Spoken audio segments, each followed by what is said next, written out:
The subliminal messages that I cover are using several visual techniques. The most common technique used, I feel, is fainting. This is where a word or image is faintly displayed in a slightly darker or lighter shade than the background. Almost equally as common is the simple duplicitous camouflage. One image doubles as another. On the surface it's one thing, but deep down that's just a cloak for the true meaning. A wolf in sheep's clothing.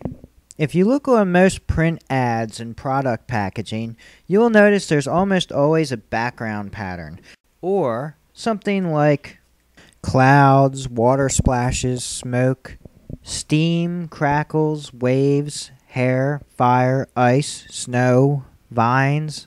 It is in the color variances of these patterns that many subliminals are found.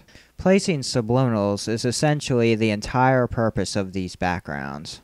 These faint images hiding in the background of the advertisement are consciously perceivable. We call them subliminal because they are designed not to be seen, but they can be. When determining if a subliminal was placed in an ad intentionally, or if it's the product of chance, we must establish intent. Subliminals are most often placed around the product name, between the product name and the product image, or between image elements. Look for any patterns in the background that are out of place, unnatural, or just inconsistent. There are two colors that make up the fiery seeming background behind the cloaked skull. These color splotches have the sole purpose of hiding subliminals in this book cover. To see these subliminals, all you have to do is look at the two shades of the background separately. Look at the light colored shapes as the foreground and the dark as the background. Now, do you see any area that has an unbalanced amount of the foreground color? That would be our subliminal. In this case, a cloaked skull, just like the cover's main image.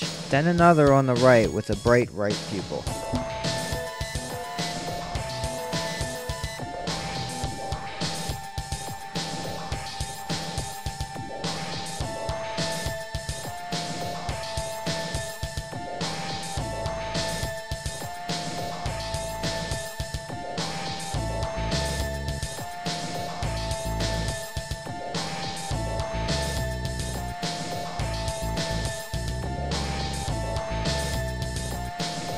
This image looks hand-painted and is even signed.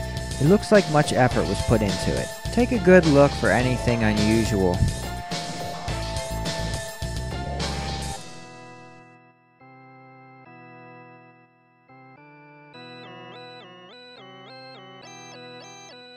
I'm going to focus on this area. Embedded in the snow on the bottom of the pine trees are a few instances of the word sex in white. Next is the morphed smirking devil on Santa's bag. The morphed smirking devil is one of the most common faces embedded. This one, I feel, shows proof of intent. It's outside the realm of chance that the word sex would appear large and clearly on Santa at the bottom center of the cover. This image to me looks unnatural. It seems to be similar to the camel man I mentioned earlier.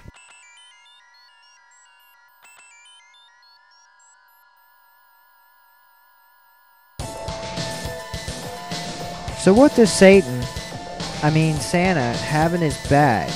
Well, my outline does not do it justice, so look for yourself.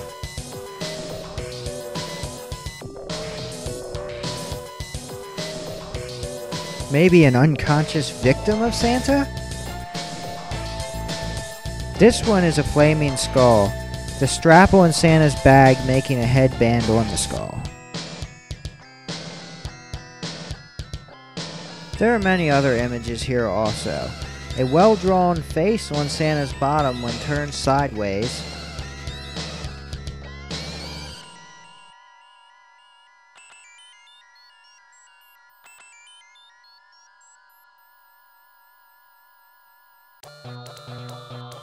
And finally, what could be seen as a snake.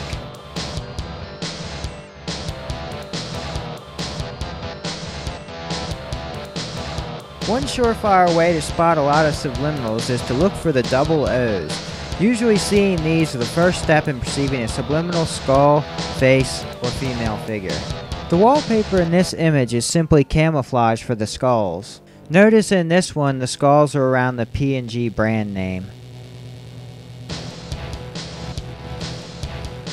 Sometimes the subliminals are just strange. Look at this girl's hand. It's just not possible. I can't hold a plate and have my hand look like that. They modified it, but why? It's not like they were fixing something and just decided to leave her hand all looking weird. It's intentional. Take a good look at this ad. Notice anything strange? Like a Jabba the Hutt-like creature waving at us from atop the man's head?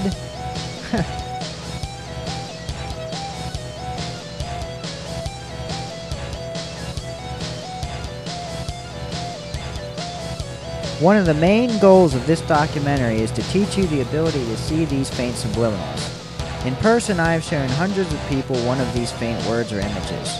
Once pointed out, everyone can see it, almost always. Once translated to video, however, the subliminals are harder to see. It's subliminals like the one I'm going to show you that are the most common on almost all music CDs, DVD covers, video game covers, and book covers. When trying to locate your own, just take any of those items that has an undamaged cover into very good lighting and look into the background, light and dark pixelated patterns. Look from different distances and at different angles. Even though on video the following example will be hard to perceive, I'm including it because you'll be able to pick up any DVD and know exactly what to look for. Let's look at the area above Mario's head. Mario is the main character of the game and is well recognized. There is an S that is outlined in the lighter shades. The next most noticeable letter is the X, which is also outlined in the lighter shades. The E is usually the hardest letter to see.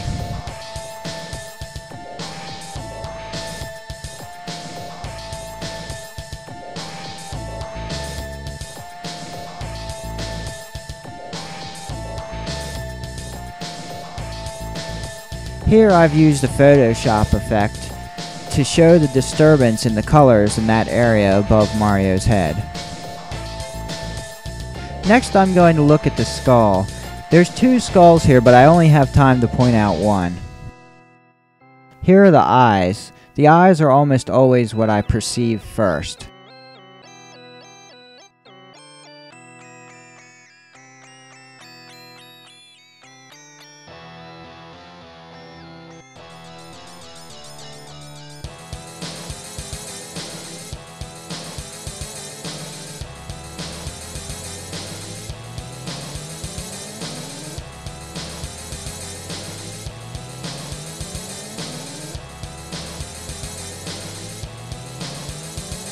To the upper right and the upper left of the title, we will often find subliminals.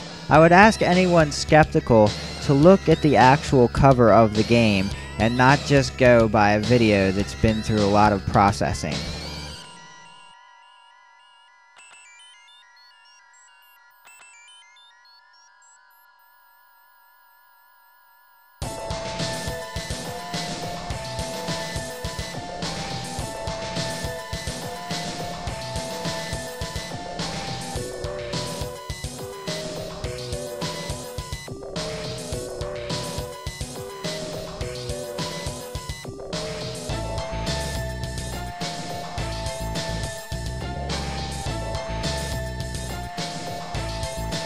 Now that you're equipped with the knowledge of how to spot everyday subliminals, you may choose to see them. If you do, it's my great hope that you will pass on this knowledge.